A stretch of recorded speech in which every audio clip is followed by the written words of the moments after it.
This is Nick Jervis from Small Business Salt, Automated New Client Attraction. Welcome to the Setting Up AWeber Email Marketing Software, and this is the final video in the Getting Up and Running, Getting You Set Up series. There'll be many more about different aspects of AWeber, but this is the one that will show you how to put in your first automated email, which will be fun. Let's remove some of these messages. And so the home page shows you the subscribers, your email list, and as you create more lists for different free guides and tools that you offer, everything will be shown to you here. But for now, the one thing you haven't done is you haven't got any subscribers. You have got sign up forms, reports, list options, etc. We've done the list options.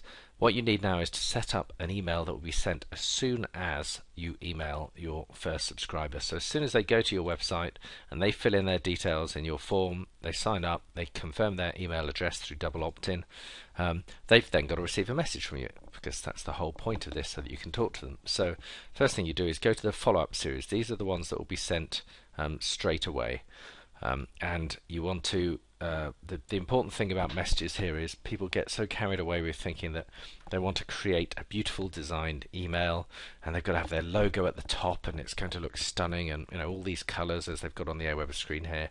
Absolutely the worst thing you can do. If you want your message to be received and to be received in the way it was written, you need a completely plain email. Because everyone has different email settings, and the more images you have in an email, as I'm sure you'll notice, often emails come through looking completely bizarre.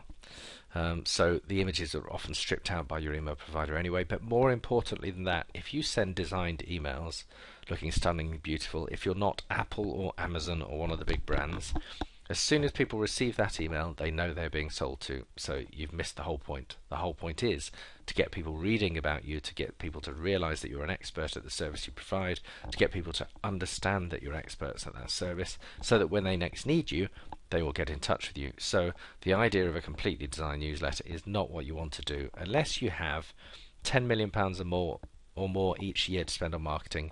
Plain text emails are what you want. So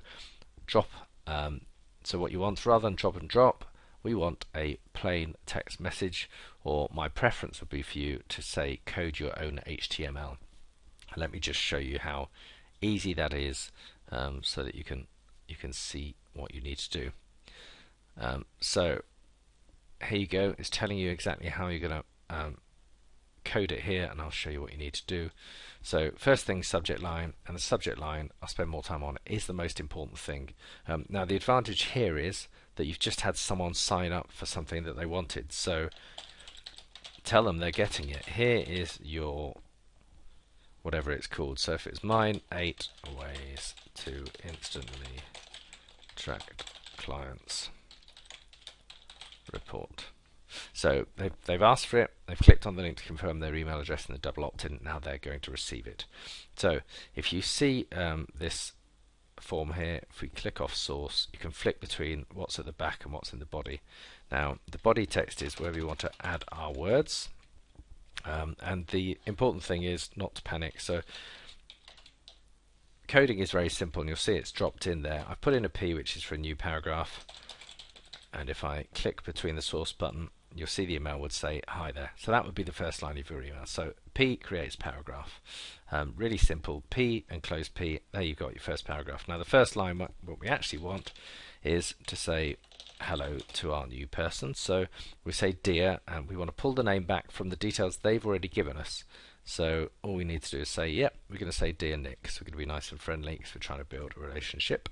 If you click back to source, you'll see dear first name. That will fill in with the person's name. So dear first name, comma after that, as you would any normal email, and then you are able to put in the content that you want in terms of saying to someone. So you could say, thank you for requesting my free guide.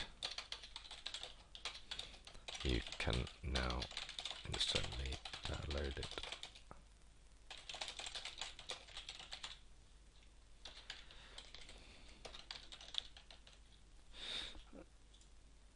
So if we wanted to put in that link now, so let's just take any page, drop that in there, and then highlight the link wherever your report is.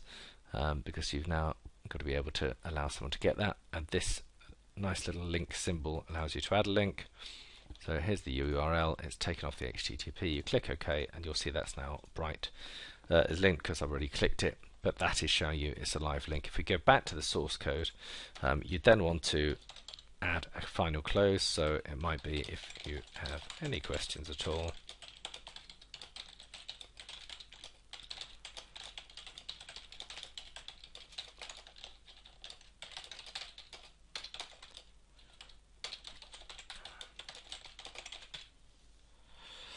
Have a look to see that you're happy with that.